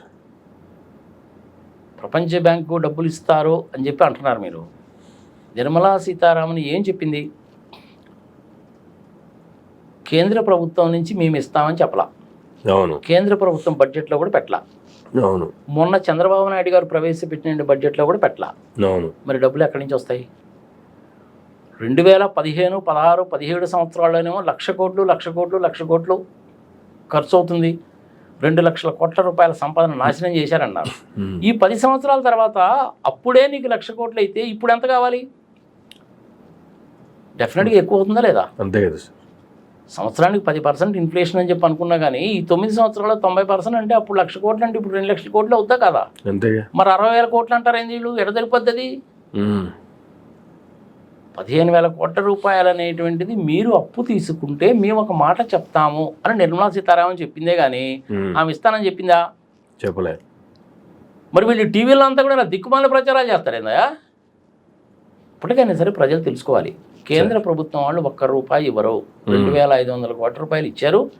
అందులో 1,000 కోట్ల రూపాయలేమో సెక్రటేరియట్, గవర్నర్స్ బంగ్లా, క్వార్టర్సు, అసెంబ్లీ కట్టుకోవడానికి. More than sufficient. అది 400 కోట్ల రూపాయలు, 450 కోట్ల రూపాయలు పెడితే మన తెలంగాణ సెక్రటేరియట్ ఎంత అద్భుతంగా కట్టారు. అదే 500 కోట్ల రూపాయలు పెడితే పార్లమెంట్ ఎంత అద్భుతంగా కట్టారు. నేను కూడా చూసి వచ్చా పార్లమెంట్ని, చాలా బాగుంది. సైలెంట్గా, పీస్ఫుల్గా, కామ్గా చాలా బాగుంది. ఓల్డ్ పార్లమెంట్ హౌస్ పక్కనే కట్టారు. ఫస్ట్ టైం ఢిల్లీ వెళ్ళినప్పుడు హైదరాబాద్ గారిని కొత్త పార్లమెంట్ భవనం ఎట్లా చూద్దామని ఉందండి నాకు అంటే, ఆయన క్వార్టర్లోనే ఉన్నాను నేను. ఓకే. ప్రొసీజర్ ఏంటంటే ఆయన ముందు వెళ్ళి పలానా వ్యక్తి వస్తాడని చెప్పాలి, చెప్పి ఆయన పాస్ పంపిస్తాడు అనమాట. ఆయన పాస్ పంపిస్తే లోపలికి వెళ్ళాను, చాలా చక్కగా రిసీవ్ చేసుకున్నారు, అన్నీ కూడా చూపించారు. చాలా బాగుంది పార్లమెంట్ హౌస్, అది వెరీ కూల్గా, కామ్గా ఉంది, ఇంత ముందులాగా లేదు. అలాంటప్పుడు 60,000 కోట్ల రూపాయలు 2,00,000 కోట్ల రూపాయలు అవుతుంది అని మనం లెక్క చెప్తుంటే, అంతకుముందు నువ్వు 1,00,000 కోట్లు అవుతుంది అని చెప్పి 2,00,000 కోట్ల సంపద నాశనం చేశారని పనికిమాలిన దిక్కుమాలిన అబద్ధాలని చెప్పి ఇప్పుడు వరల్డ్ బ్యాంక్ వాళ్ళు ఇచ్చే 15,000 కోట్లతోటి దానితో ఎట్లా అవుతుంది? ఆ డబ్బులు ఎవరు కట్టాలా? 15,000 కోట్ల రూపాయలు వరల్డ్ బ్యాంక్ దగ్గర నిర్మలా సీతారామన్ మీరు తీసుకుంటే ఫెసిలిటేట్ చేస్తాను, ఒక మాట చెప్తాను అన్నది, కానీ నేను కడతానని చెప్పిందామా? మరి వీళ్ళు టీవీలో ఎందుకు తప్పుడు ప్రచారాలు చేస్తారు? ఇది ప్రజలు గమనించాలి. ఎవరు ఎప్పుడు ఎక్కడ ఏ సందర్భంలో ఏమి మాట్లాడారనేటువంటిది ప్రజలు చాలా నిశ్చితంగా గమనిస్తారు, నవ్వుకుంటారు. చెప్పే కదా నేను, మూర్ఖుడు అనేటువంటి రాజు కంటే బలవంతుడు. కేవలం రియల్ ఎస్టేట్ వ్యాపారం చేయడానికి, రైతుల దగ్గర తీసుకున్నటువంటి భూమిని అమ్ముకోవడానికి, ఆ అమ్మినటువంటి భూమిలో వాళ్ళకి సంబంధించినటువంటి వాళ్ళు, ఆయన పార్టీకి సపోర్ట్ చేసేటువంటి వాళ్ళు ఎలక్షన్లో డబ్బులు ఖర్చు పెట్టేటువంటి వాళ్ళకి అలాట్ చేసుకొని దాన్ని 40 కోట్లకి 50 కోట్లకి అమ్ముకోవాలనేటువంటిది 2015 సంవత్సరం నుంచి జరిగినటువంటి తతంగం. నాకు తెలిసిన ఫ్రెండ్సే కనీసం 5-6 కొన్నారయ్యా. ఇంకా విచిత్రం ఏంటో తెలిసిన, అక్కడ ఈ ల్యాండ్ కొన్నటువంటి వాడు పాపం 3 రూపాయలకి 4 రూపాయలకి వడ్డీలకి తీసుకొచ్చి డబ్బులు కొని, నాకు తెలిసిన బాగా 2 వ్యక్తులు ఆత్మహత్య కూడా చేస్తున్నారు. అయ్యో, ఇంకెందుకంటే నేను చెప్పలేను. నాకు సంబంధించిన ఇంకో క్లయింట్, వీళ్ళు ఏం చేశారు అనుకున్నావు? గుడివాడలో వస్తుంది, మాచర్లలో వస్తుంది, దొనకొండలో వస్తుంది, మార్కాపురంలో వస్తుందని, నూజివీడులో వస్తుందని చెప్పారు. పాపం నా క్లయింట్ ఒక ఆయన, పేరు చెప్తే బాగుండదు కానీ, 2 కోట్ల రూపాయలు పెట్టి నూజివీడులో వస్తుంది అనగానే 4 ఎకరాలు కొనుక్కున్నాడు. ఎకరా 50 లక్షలకి. ఒక్కొక్క ఎకరానికి 10 లక్షలు 15 లక్షలు అడ్వాన్స్ కట్టాడు. అంటే 50-60 లక్షలు కట్టాడు. మిగిలిన డబ్బులు కట్టు, రిజిస్ట్రేషన్ చేయించుకోనేమో అతను అంటాడు. నూజివీడులో ఏం చేయాలి పాపం ఇతను? అవును. Don't believe it, ultimately has committed suicide, తెలుసా? ఓకే. అలాంటి దిక్కుమాలి పనులు చేస్తారన్నమాట వీళ్ళు. నారాయణ గారు ఎట్లా చెప్తాడా నాకు అర్థం కాదు. ఇది ప్రజల మీద భారం పడదు అని. అసలు డిపిఆర్ ఏమి ఇచ్చారు? డిపిఆర్ అయితే నా దగ్గర లేదు. డిపిఆర్ కనుకుంటే ఆదాయం ఎట్టా వస్తుంది, ఎలా చేస్తుందో సంఘ సంవత్సరం మనకి క్లియర్గా చెప్పచ్చు. ఇప్పటికి కూడా నేనేమంటానంటే, చంద్రబాబు నాయుడు గారికి దేశంలో ఏ ముఖ్యమంత్రికి రానటువంటి, ఏ ప్రధానమంత్రికి స్వతంత్రం వచ్చిన దగ్గర నుంచి రానటువంటి ఒక బ్రహ్మాండమైనటువంటి ఆపర్చునిటీ వచ్చింది. దొనకొండలో ఒక 10,000 ఎకరాల్లో చక్కగా ప్లాన్ చేసి క్యాపిటల్ కనుక కడితే ఈ పాటికి అయిపోయేది. ఓకే. దాని తర్వాత చుట్టుపక్కల అంతా కూడాను ఇండస్ట్రియల్ ఎస్టేట్స్, సాఫ్ట్వేర్ కంపెనీస్ కానీ, హార్డ్వేర్ కంపెనీస్ కానీ, ఇంకో మిగిలిన కంపెనీస్ ఆటోమేటిక్గా వచ్చేసాయి. చంద్రబాబు నాయుడు గారికి వచ్చిన అవకాశం ఎవరికీ రాదు. చేతులారా నాశనం చేసుకున్నాడు. ఇప్పుడేంది మంకుపట్టు. ఏపీ హైకోర్టు వాళ్ళు ఇచ్చినటువంటి 308 పేజీల రిపోర్ట్లో దేనికి ఎంతెంత ఖర్చు పెట్టారు క్లియర్గా ఇచ్చారు. రైతులకి ఇంచుమించుగా 64,000 ప్లాట్లు అని చెప్పి ఇచ్చారు. విచిత్రం ఏంటంటే అసైన్మెంట్ ల్యాండ్స్ కూడా ఉన్నారయ్యా. ఓకే. అదే నేను ఇందనే చెప్తున్నా, సుప్రీంకోర్టుకి వెళ్తే విచారణ ఇట్టుంటుందని. అవును. బెదిరించారు. బాపట్ల సురేష్ అయితే కొట్టారుగా ఈ అమరావతి దాని గురించే. సార్ కానీ చేయకూడనటువంటి నీచ నికృష్ట పనులన్నీ చేశారు. ఇప్పటికి కూడాను అమరావతి టేకాఫ్ అవుతుందా అంటే ఫస్ట్ ఆఫ్ ఆల్ ఆ ప్లేసెస్ సూటబుల్ కాదు. ఓకే. ఇప్పటికైనా తప్పు జరిగిపోయింది ఏదో జరిగిపోయింది. అక్కడ ఏదో ల్యాండ్ ఎక్వైర్ చేశారు, సంఘ సంవత్సరం అన్నారు, కట్టిన బిల్డింగ్స్ అనేది ఇంకో రకంగా ఉపయోగించుకోవచ్చు. లేదు అక్కడే కట్టాలనుకునే పని కనుక అయితే మొదట్లోనే చేసి ఉండొచ్చు. 5 సంవత్సరాలు ఎందుకు చేయలేదనా? పాసిబిలిటీ లేదా మరి అది. ఒకసారి నువ్వు ఏపీ హైకోర్టు వాళ్ళు ఇచ్చిన రిపోర్ట్ ఎందుకు చూడు, నీకు తెలుస్తుంది. ఓకే. దేనికి ఎంత ఖర్చు పెట్టారన్నది, సిఆర్డిఏకి ఎంత ఖర్చు పెట్టారు, 400 kV లైన్స్ షిఫ్టింగ్ ఎంత ఖర్చు పెట్టారు, డ్రైనేజీలకి అట్లాంటి వాటికి ఎంత ఖర్చు పెట్టారు, రోడ్లకి ఎంత ఖర్చు పెట్టారు, భవనాలకు ఎంత ఖర్చు పెట్టారు, వడ్డీల రూపంలో ఎంత కట్టారు, మొత్తం క్లియర్గా ఉందిగా నీకు. సార్ కోర్టుకి ఇచ్చేటో లెక్క పక్కగా ఇవ్వాలిగా. అవును. మొత్తం రిపోర్ట్ పైనుంచి కింద వరకు చదివాను. చెప్పిన దానికి చేసిన దానికి ఎక్కడా పంపలేదు. ఓకే. కేవలం రియల్ ఎస్టేట్ వ్యాపారం చేసుకుందాం అని చెప్పి చూశారు. పోనీ మనం ఇంకో రకమైన కాస్ట్ క్యాలిక్యులేషన్ చేద్దాము. సార్ 53,000 ఎకరాలు కదా అన్నారు. అవును. అవునా? ఆ రోజుల్లో అక్కడ మ్యాక్సిమం ఎకరము 10 లక్షల కంటే ఎక్కువ లేదుగా. అవును. నువ్వు భూసేకరణ కింద కనుక తీసుకోవాలి అంటే ఎంత ఖర్చు అవుద్ది నీకు? 30 లక్షల కంటే ఎక్కువ ఇచ్చే పని లేదు. అవునా? అవును. అవునా? అసైన్మెంట్ ల్యాండ్స్కి నువ్వు డబ్బులు కట్టాల్సిన పని లేదు. అవును. ప్రైవేట్ ల్యాండ్స్కే కట్టాలి. అవును. ఆ విధంగా క్యాలిక్యులేట్ చేస్తే కూడాను గవర్నమెంట్కి 10,000 కోట్ల రూపాయలు కనుక ఖర్చు కనుక పెడితే మొత్తం ల్యాండ్ గవర్నమెంట్ చేతిలోకి వచ్చేది. ఓకే. నువ్వు ఇప్పుడు దాన్ని ఏమైనా చేసుకోవచ్చు. అంతే కదా. ఆ పని చేయలా, అదే పెద్ద తప్పు. మసిపూసి మారేడికాయ చేసి చేయకుండా దిక్కుమాలిన పనులన్నీ చాలా చేశారు. మన ఇంతకుముందు సుప్రీంకోర్టుకి చీఫ్ జస్టిస్గా పనిచేసిన రమణ గారు, ఆయన పిల్లలు కూడా కొనుక్కున్నారు. అవును. ఇలాంటి వాళ్ళందరూ చాలామంది కొనుక్కున్నారు. ఎంతసేపటికి మన వాళ్ళు పొద్దున్న లేచింది వాళ్ళు విదేశాల గురించి కదా మాట్లాడతారు. సార్ నేను నీకు 3-4 ఎగ్జాంపుల్స్ చెప్తా. సార్ శాన్ ఫ్రాన్సిస్కో కాలిఫోర్నియాకి రాజధాని, అంటే పెద్ద పట్టణం. కానీ ఆ కాలిఫోర్నియా స్టేట్కి రాజధాని ఏది అంటే అది ఎక్కడో ఒక చిన్న మారుమూల ప్రదేశం ఉంటుంది. ఓకే. అంటే మన సత్యనపల్లి లాంటిది అనుకోబ్బా, పాలకొల్లు సత్యనపల్లి నాటి అట్ ది మోస్ట్ సంథింగ్ లాగా రాజమండ్రి అంతది అనుకో, అంతే. అమెరికాకి స్వతంత్రం వచ్చిన తర్వాత రాజధాని ఉండాలన్న ఉద్దేశంతో వాషింగ్టన్ని కట్టారు. వాషింగ్టన్ అంతకుముందు ఒక విలేజ్ లాగా ఉండేది, తర్వాత కట్టారు. కానీ న్యూయార్క్ ఎలా డెవలప్ అయింది? కేవలం వ్యాపార సంస్థలన్నీ అక్కడికి పోయాయి కాబట్టి, సీపోర్టు, సంగతి సంవత్సరం అన్నీ ఉన్నాయి కాబట్టి అక్కడ పోయింది. ఓకే. రాజధాని ఉన్నంత మాత్రాన వ్యాపార సంస్థలు వస్తాయి, సాఫ్ట్వేర్ ఇండస్ట్రీ వస్తుంది, పరిశ్రమలు వస్తాయి అంటే అది పచ్చి అబద్ధం. ఓకే. మలేషియా వాళ్ళు కూడాను కౌలాలంపూర్ మీద బాగా పెరిగిపోయింది, ట్రాఫిక్ జామ్స్ ఇవన్నీ అవుతున్నాయండి ఉద్దేశంతో విజయపురాణం మాయాపురాణం ఏదో ఉంది దాని పేరు, అక్కడ క్యాపిటల్ కోసం అని చెప్పి ప్రయత్నించి రోడ్లు వేసి, అండర్ గ్రౌండ్ డ్రైనేజీలు వేసి, వాటర్ పైప్ లైన్లు వేస్తే పోయిన వాళ్ళు లేడు అక్కడికి. ఓకే. బర్మా మిలిటరీ ప్రభుత్వం ఉన్నప్పుడు ఇటుపక్క 5 లైన్లు, అటుపక్క 5 లైన్లు, బ్రహ్మాండమైన రోడ్లు గీట్లు వేసి బ్రహ్మాండమైన క్యాపిటల్ చేద్దామని చూశారు. పిల్లలు సైకిల్ తొక్కుతున్నారు ఇప్పుడు రావడం. చైనాలో ఇంచుమించుగా 20 పట్టణాలు కట్టారా. ఓకే. బీజింగ్ మీద, షాంఘాయ్ మీద ప్రజలు తగ్గించాలన్న ఉద్దేశంతో వికేంద్రీకరణ, అభివృద్ధి వికేంద్రీకరణ జరగాలని 20 పట్టణాలు కడితే గోస్ట్ సిటీస్ అంటారు ఇప్పుడు వాటిని. ఉండడు ఆడ. పెద్ద పెద్ద మాల్స్, థియేటర్లు అన్నీ ఉన్నాయి, కానీ ఎవడు ఉండడు. ఓకే. సోవియట్ రష్యాలో కూడాను మాస్కో మీద ప్రెజర్ ఎక్కువ అవుతుందని రాజధాని కడదామని చెప్పి గత 30 సంవత్సరాల కింద అనుకుంటున్నారు, ఇప్పటికీ కుదరలా. ఇట్లా కనుక చెప్పుకుంటూ పోతే నేను చాలా ఎగ్జాంపుల్స్ చెప్పగలను. ఇప్పటికైనా కొంపలంటుకు పోయింది ఏం లేదు, జరిగింది ఏదో జరిగిపోయింది, గతం గత వదిలేయండి.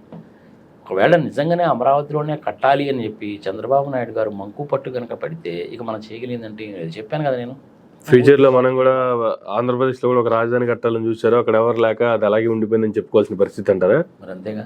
ఎందుకు వస్తారబ్బా ప్రజలు? నీకు హైదరాబాద్ సిటీకి 400 సంవత్సరాల చరిత్ర ఉంది. ఎప్పుడో 1600 సంవత్సరంలో 5 లక్షల పాపులేషన్ కోసం అని చెప్పి స్టార్ట్ చేసినటువంటి ప్లానింగ్ ఎప్పుడు జరిగింది? 1930-35 నుంచే ప్లానింగ్ జరిగింది హైదరాబాద్కి. ఓకే. 1969లో నాకు తెలిసినంత వరకు హైదరాబాద్ పాపులేషన్ 11 లక్షలు. ఓకే. ఇప్పుడు 1,08,00,000. అవునా? అవును. చంద్రబాబు నాయుడు చెప్పేవన్నీ ఎలా ఉంటాయంటే, చూసారా నేను హైటెక్ సిటీ కట్టానండి అంటాడు. హైటెక్ సిటీ ఆయన కట్టలా. పివి నరసింహారావు గారు సాఫ్ట్వేర్ టెక్నాలజీ పార్క్ అనే స్కీమును తీసుకొచ్చారు. అది ఎప్పుడు వచ్చింది? 1990స్లో వచ్చింది. ఆయన ప్రధానమంత్రి అయిన తర్వాత తీసుకొచ్చారు. ఆ స్కీము 20 సంవత్సరాల వరకు ఉంది. నువ్వు ఇన్కమ్ ట్యాక్స్ కానీ, జిఎస్టీ కానీ, సేల్స్ ట్యాక్స్ కానీ, కస్టమ్స్ కానీ, సెంట్రల్ ఎక్సైజ్ కానీ ఏది కట్టేటువంటి పని లేదు పెట్టుకున్నటువంటి ప్రతి ఒక్కడికి ట్యాక్స్ ఇన్సెంటివ్స్. అది పివి నరసింహారావు గారి స్కీము. వెనక ఉండి మొత్తం నడిపించింది ఎవరు? హనుమాన్ చౌదరి గారు, వెంకయ్య నాయుడు గారు, జయప్రకాష్ నారాయణ గారు. ఎస్టీపీకి నేను ఎడిటర్గా ఉన్నాను. చంద్రబాబు నాయుడు మొత్తం నేనే చేశానని పొద్దున్న లేచిన మరో డబ్బా కొట్టుకుంటాడు. ఇది పచ్చి అబద్ధం, ప్రజలు ఎప్పటికైనా తెలుసుకోండి. ఐబిఎం వాళ్ళు ప్రపంచంలో మోస్ట్ సేఫెస్ట్ ప్లేస్ హైదరాబాద్ అని రాజీవ్ గాంధీ గారిని అడిగితే, మా ముఖ్యమంత్రి ఉన్నాడండి నేదురుమల్లి జనార్దన్ రెడ్డి, మీరు ఆయనతో కాంటాక్ట్ కండి, మీకు కావాల్సిన ఇస్తాడని చెప్పి పంపించాడు ఐబిఎం వాడని. అప్పుడు నేదురుమల్లి జనార్దన్ రెడ్డి గారు మనకు కనపడేటువంటి ఆ గుండ్రటి బిల్డింగ్కి 6 ఎకరాల ల్యాండ్లో ఫౌండేషన్ వేశాడు. ఎవరు చేసినట్టు ఆ పని? స్కీము పివి నరసింహారావు, చెప్పింది రాజీవ్ గాంధీ, వచ్చింది ఐబిఎం వాళ్ళు. వాళ్ళకి ఇన్సెంటివ్స్ ఇచ్చి సంఘ సమాచారం చేసినటువంటిది నేదురుమల్లి జనార్దన్ రెడ్డి. ఇందులో మీకు చంద్రబాబు నాయుడు పేరు ఎక్కడ ఉందా? కానీ ఈ మహానుభావుడు పొద్దున్న లేచిన వాళ్ళు నేనే చేశాను డబ్బా కొట్టుకుంటాడు. ఇది ప్రజలు గమనించాలి. ఇప్పుడు అమరావతిని గురించి కూడా ఏం చెప్తాడు అనుకున్నావు? ట్యూబ్రైల్ వచ్చేస్తుంది అంటాడు. ఈ 22 కిలోమీటర్లు విజయవాడ నుంచి అమరావతి 1200 కిలోమీటర్ల స్పీడ్తో పోతుంది. అమెరికాలోనే ఇంకా ప్రవేశపెట్టలేదయ్యా అది ఇంకా ప్రయోగశాలలోనే ఉంది. అది తీసుకొచ్చేస్తానని చెప్తాడు ఈయన. ఆ చెప్పింది కూడా ఎప్పుడు చెప్పాడు? 2018లో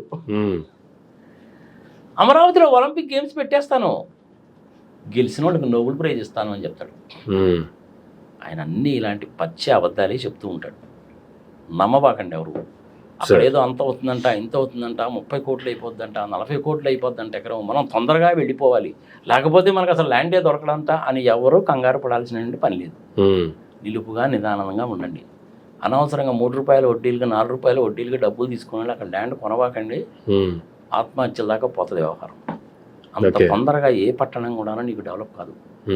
ఢిల్లీ అనేటువంటిది మనం ఇప్పుడు ఢిల్లీ అనుకుంటున్నాం, కానీ ఒకప్పుడు దాని పేరేంటి? హస్తినాపురం లేకపోతే ఇంద్రప్రస్థానం ఏదో ఉండేది. ఎప్పటి నుంచి ఉంది అది? మహాభారత కాలం నుంచి ఉంది. అవునా? ఇప్పుడు అట్లనే బెంగళూరు అనేటువంటిది ఒకప్పుడు 2 లక్షల పాపులేషన్ ఉన్నాయంటే ఒక చిన్న టౌన్. ఇప్పుడు అది పెరిగింది, సాఫ్ట్వేర్ మూలకంగా పెరిగింది కొంతవరకు. అంతా కూడా దాని మూలకంగా బాగాలేదు, వాతావరణం మూలంగా పెరిగింది. కాబట్టి సినీ ఫీల్డ్లో ఉండే వాళ్ళు అందరు కూడా అక్కడ ల్యాండ్స్ కొనుక్కున్నారు, సంగతి సమాచారం కాబట్టి పెరిగింది. హైదరాబాదు, బెంగళూరు, చెన్నై పెరిగినంతగా మరి చెన్నై ఎందుకు పెరగలేదు? అవును. ఎప్పటి నుంచో ఉన్నటువంటి చెన్నైయే పెరగనప్పుడు అమరావతి 5 సంవత్సరాల్లో అయిపోతుంది, 25 లక్షల మంది పాపులేషన్ వచ్చేస్తారని ఎట చెప్తావు నువ్వు? ప్రజలు ఎందుకు వస్తారు?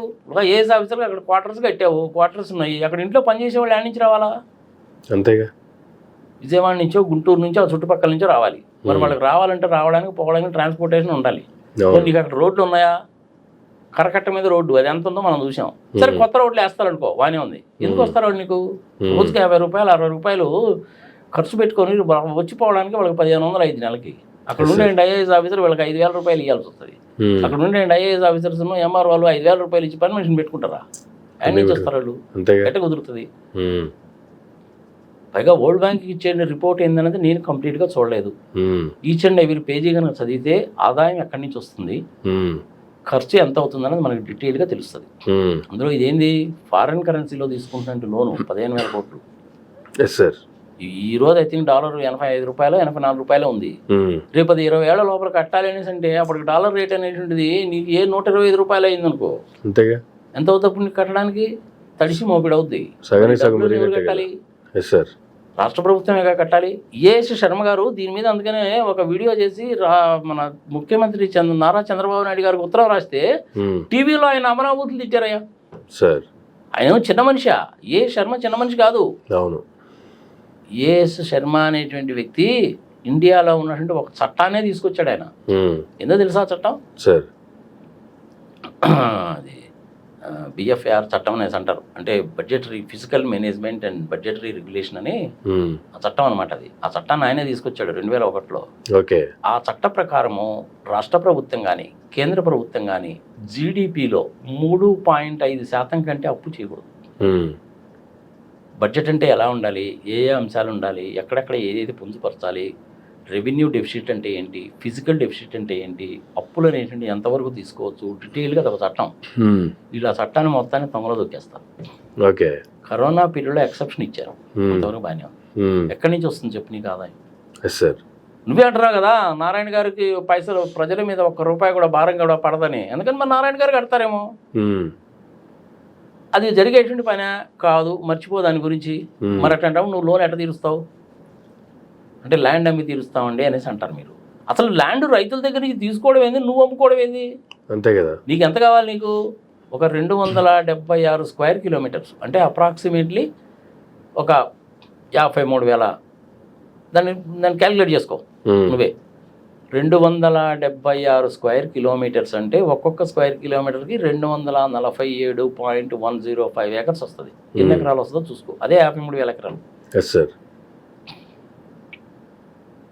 ఆ 53,000 ఎకరాల్లో నిజంగా నీకు అమ్మడానికి మిగిలేటువంటిది అక్కడ ఒక 8,000 ఎకరాలు 10,000 ఎకరాల కంటే మంచిది. ఒక్కొక్క ఎకరము నువ్వు ఎంతకు అమ్మితే ఈ ఖర్చు మొత్తం వస్తుంది ఒకసారి క్యాలిక్యులేట్ చేసుకోండి. ప్రజల విజ్ఞత కూడా వదిలేద్దాం. 10th class, intermediate, engineering, medicine, law, economics, BA చదువుకునే స్టూడెంట్స్ ఒకసారి మీరు ఆలోచించండి. రియల్ ఎస్టేట్ వ్యాపారం చేస్తే 40 లక్షల రూపాయలకు కొని 40 కోట్ల రూపాయలకు అమ్ముకుందామని చూశారు వీళ్ళు. స్టేట్ బ్యాంక్ ఆఫ్ ఇండియా వాళ్ళకు 4 కోట్లకు అమ్మారు స్వామి. మరి వీటి వాళ్ళకి 20 లక్షలకి ఎందుకు ఇచ్చావు? అంతే కదా.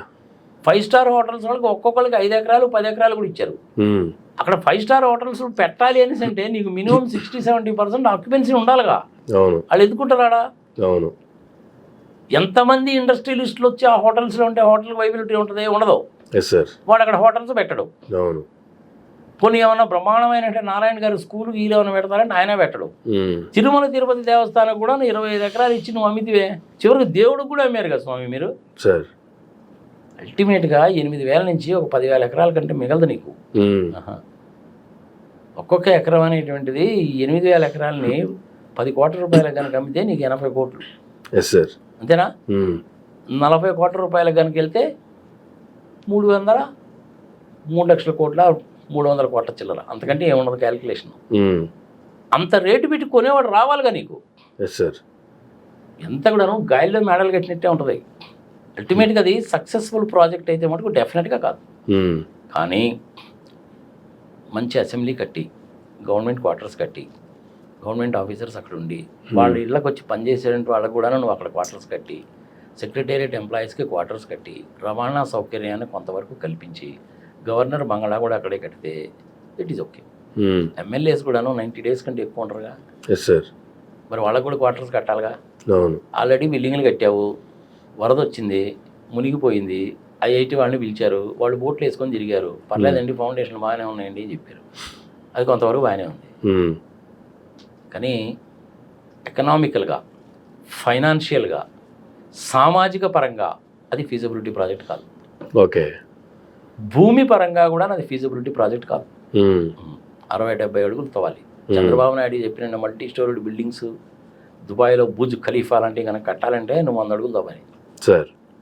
పోలవరం ప్రాజెక్ట్ని పక్కకి జరిపి ఎందుకు కట్టారంటున్నావు? గోదావరి ప్రవాహానికి అడ్డుకట్ట వేసి అక్కడ డ్యామ్ కనుక కడితే అది లూజ్ సాయిల్ కాబట్టి నిలవదు.